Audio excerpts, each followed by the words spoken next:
a review of the Hayden Shapes Hypto Krypto.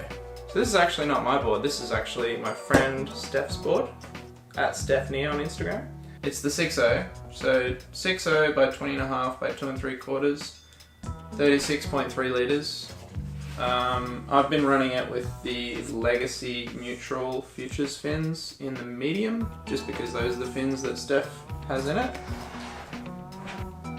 It's one of the most popular selling shortboards ever, I think. It might be the most popular selling shortboard ever.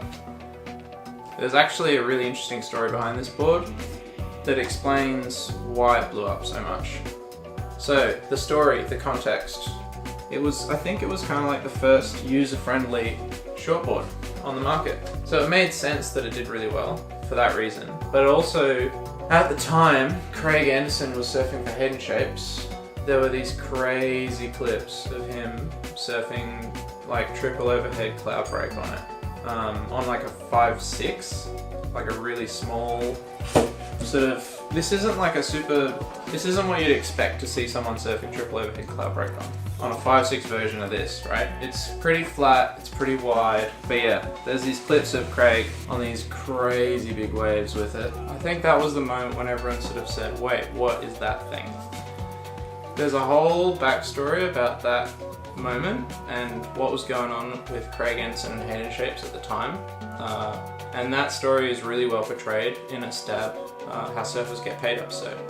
So if you want to check that out, definitely worth a watch, very entertaining. So that moment put this board on the map, and then I guess people started riding it and realizing, oh my god, it's amazing. It's amazing for a few reasons. The first one being, it paddles great. So you've got this wide point forward, you also got the foil of the foam distributed further forward. And this isn't the only model that's done this, obviously. Almost all the boards back in the day, people were riding were wide point forward pintails. And the reason is, with the wide point forward, you've got more foam under your chest so you can paddle. And with the pintail, you've got more hold and control. The first board that comes to my mind is the Paizel Ghost that John has sold a million of as well. And I feel like it's probably a similar sort of thing where it's going to be a really good paddler and it's going to hold stupidly good. And it's got a bit of a flat rocker, like this one. So I kind of see this as like a beefy, user-friendly, thicker rails Ghost for like beginners or intermediates or people who aren't surfing crazy heavy waves. And it makes a lot of sense why it would sell so well and why everyone would be loving it so much. So I've had it in a few lefts and a few rights. I really love this on my backhand. I think having a thruster on your backhand feels like it makes surfing a little bit easier, honestly. Like, I've had a bit of a back and forth with thrusters over the years. Like, I don't really like thrusters most of the time. But if it's a good wave, if the wave's got a nice pace on it, and you're not stressing for speed, thrusters are great. They just have a really big sweet spot, and you shove your foot right back and you still have control. So I love this board going backhand.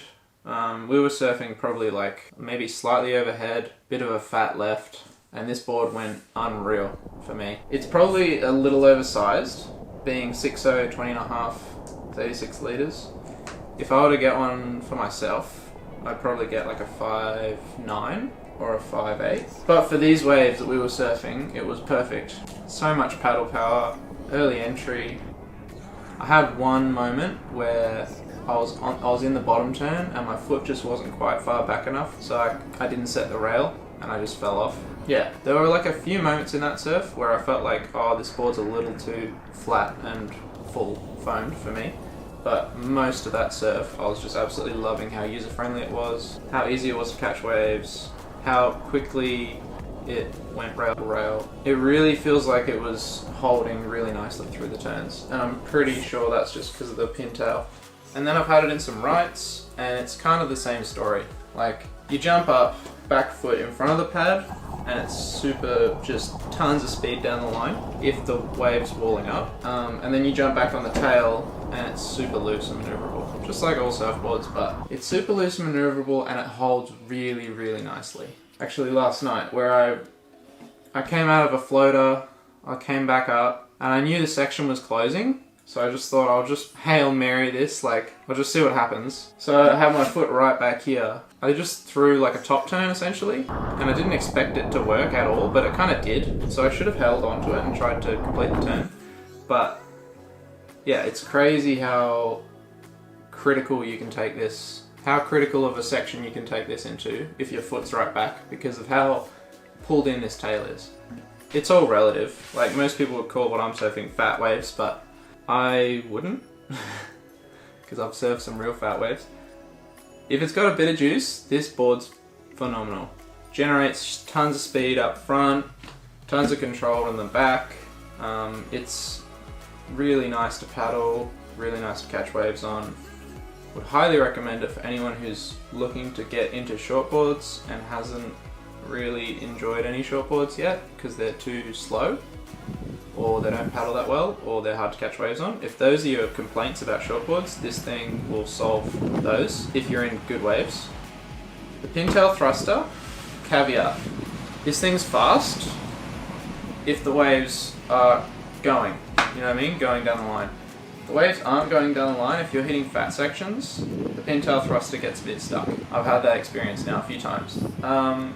Where you would be better served with like a swallowtail twin, something with more area back here, so you've got more lift. But then if you've got that board, you're not going to be able to throw it in as critical section as you are with this board, because if you've got a wide tail like that in a real critical section trying to do a turn, you're going to really struggle to set that rail, because your foot, like when I have my foot here, my toe is on the edge of the toe side rail and my heel is on the edge of the heel side rail. Whereas on a swallowtail, the rail's like 10 centimeters away from my toe, and same on the heel side. So your moment of torque through the rail is just it's so much harder to sort of set it, right? And that's why these pintails work in good waves. And that's why everyone rides pintails in cranking waves. That's the little caveat. Doesn't generate speed in shit waves, only in good waves.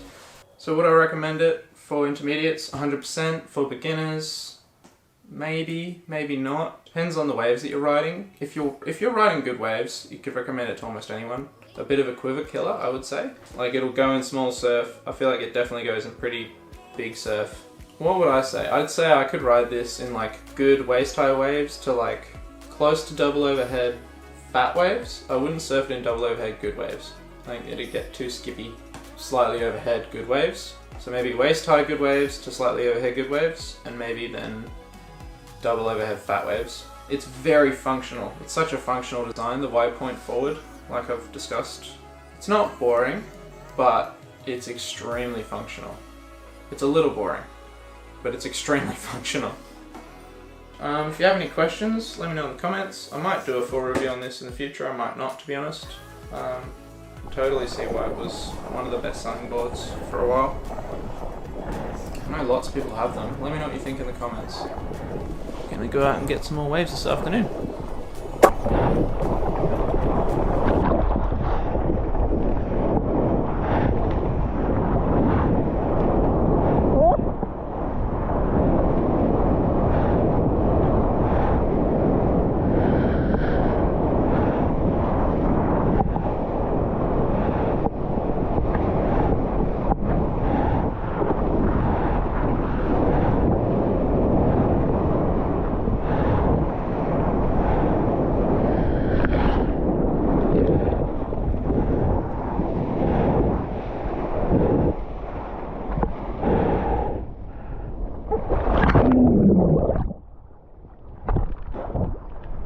Holy fuck, I love this board.